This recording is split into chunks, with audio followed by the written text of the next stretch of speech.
지금 중동에서 전쟁의 룰이 바뀌고 있습니다. 미국과 이란의 군사 충돌은 이미 시작됐고 상황은 사실상 되돌릴 수 없는 단계로 격화되고 있습니다.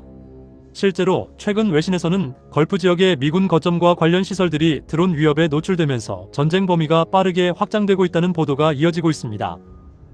그런데 지금 외신이 더 무서워하는 건 전쟁의 향방이 아닙니다.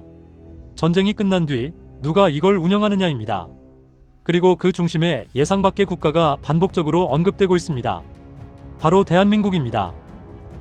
미국은 직접적인 대규모 지상전을 피하면서도 군사 압박 수위를 빠르게 끌어올리고 있습니다. 최근 보도들을 보면 공습과 타격이 하루 단위로 확대되는 양상입니다. 미국 측은 수천 개 표적을 타격했고 해상에서도 이란 전력의 타격이 이어졌다고 설명합니다. 이란은 즉각적인 전면전 대신 대리 세력과 비대칭 대응을 준비하는 모습입니다. 그리고 여기서 중요한 변화가 하나 있습니다. 최근 이란 지도부 공백 이후 새로운 지도 체제가 빠르게 정비되며 항전 의지를 강조하는 메시지가 이어지고 있습니다. 즉, 이 전쟁은 끝을 향하는 것이 아니라 장기 충돌 체제로 이동하고 있다는 신호에 가까워지고 있습니다.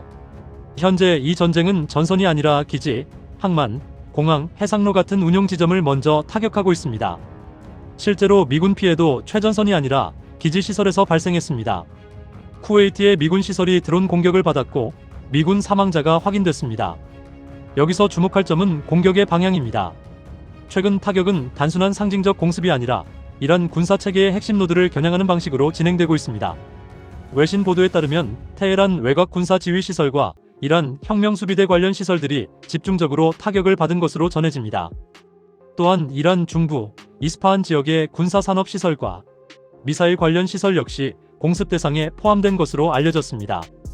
즉, 지금 벌어지는 공격은 전선을 넓히기 위한 공격이 아니라 지휘와 운영 능력을 먼저 약화시키는 공격에 가깝습니다. 여기서 미국의 가장 큰 문제는 의외로 병력이 아닙니다. 전쟁을 지속시키는 운영 부담입니다. 이란은 탄도미사일과 드론을 쏘는 방식으로 미군과 동맹의 방공망을 계속 시험하고 있습니다.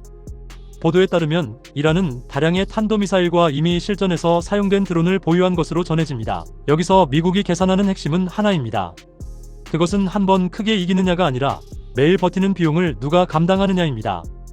그래서 미국은 지상군으로 깊게 들어가기보다 공중, 해상, 정밀 타격 중심으로 상대의 지휘, 미사일, 해군 운용을 먼저 꺾는 방식으로 시작합니다.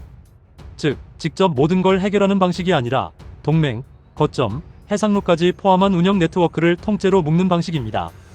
이란이 노리는 것도 바로 여기입니다. 가장 민감한 곳은 호르무즈 해협 같은 해상로와 에너지, 물류의 목줄입니다. 실제로 원유, LNG 등 에너지 운송에서 호르무즈를 회피하거나 중단하는 움직임이 나왔고 해상 운항 불안이 커졌다는 보도가 나왔습니다. 이 단계부터는 중동 전쟁 당사국 간의 문제가 아니라 글로벌 공급, 물류 전쟁이 됩니다. 이 때문에 중동 전쟁은 특정 지역에서 끝나는 충돌이 아니라 여러 군사 거점과 해상로가 동시에 영향을 받는 구조로 움직이고 있습니다. 실제로 중동에는 미군 주요 작전 거점들이 넓게 분포해 있습니다. 카타르의 아루데이드 공군기지, 쿠웨이트의 아리프잔 기지, 그리고 바레인의 미 해군 제호함대 기지까지. 이 기지들은 중동 전역 작전을 연결하는 핵심 허브 역할을 합니다. 그리고 최근 미국 내부에서는 작전이 수주 단위로 이어질 가능성이 언급되면서 전쟁의 핵심이 승리가 아니라 지속 능력으로 이동하고 있다는 분석이 나오고 있습니다. 그래서 미국은 항모 전단 등 전력을 추가 배치하며 전구 유지 능력을 강화하는 방향으로 움직이고 있습니다. 이 공백을 메울 수 있는 국가가 몇 나라 남지 않았습니다. 그리고 그중 하나가 대한민국입니다. 현재 한국 방사는 단순히 무기를 판매하는 수준이 아니라 동맹의 운용 유지에 들어가는 생산 파트너로 역할이 변하고 있습니다. 빠른 생산 속도, 대량 공급 능력, 미국 체계와의 높은 호환성. 이 세 가지 조건을 동시에 가진 국가는 생각보다 많지 않습니다.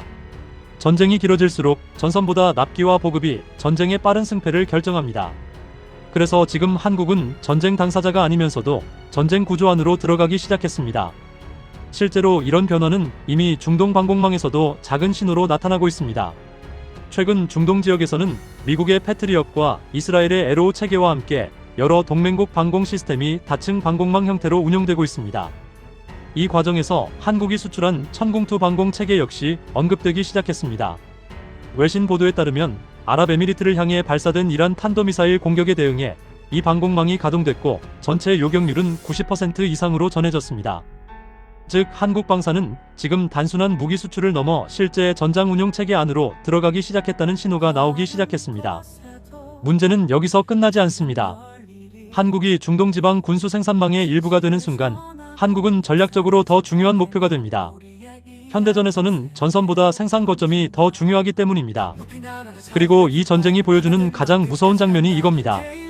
그것은 북한이 이 모든 상황을 지켜보고 있다는 점입니다. 그리고 이 지점에서 가장 민감하게 반응하는 곳 또한 북한입니다. 북한 입장에서 한국이 미국 군사 체계의 생산 기반으로 들어간다면 한반도의 군사 균형 자체가 바뀌게 됩니다. 그래서 북한은 직접 충돌보다 긴장 수위를 유지하는 방식으로 존재감을 높이려 할 가능성이 큽니다. 이에 따라 중동에서 전쟁이 커질수록 북한은 한반도 이슈를 다시 끼워 넣는 방식으로 자기 가격을 올리려 할 수 있습니다. 세계는 전쟁이 확대되고 있는 것이 아니라 전쟁이 연결되고 있습니다. 중동의 타격, 해상로의 불안, 동맹의 보급망 재편, 이게 한 덩어리로 묶이는 순간 한국은 더 이상 관찰자가 될 수 없습니다. 아직 한국은 전쟁에 참여하지 않았습니다. 하지만 만약 전쟁을 유지하는 핵심 국가가 된다면 우리는 전쟁 밖에 있는 걸까요? 아니면 이미 안으로 들어가고 있는 걸까요? 여러분은 이 영상을 어떻게 보셨나요? 이 영상이 여러분의 생각에 조금이라도 도움이 되셨다면 구독과 좋아요로 함께 해주세요. 여러분의 의견 댓글로 남겨주세요. 끝까지 시청해주셔서 감사합니다. 다시 뵙겠습니다. 이상 데일리 미니스토리였습니다. 감사합니다.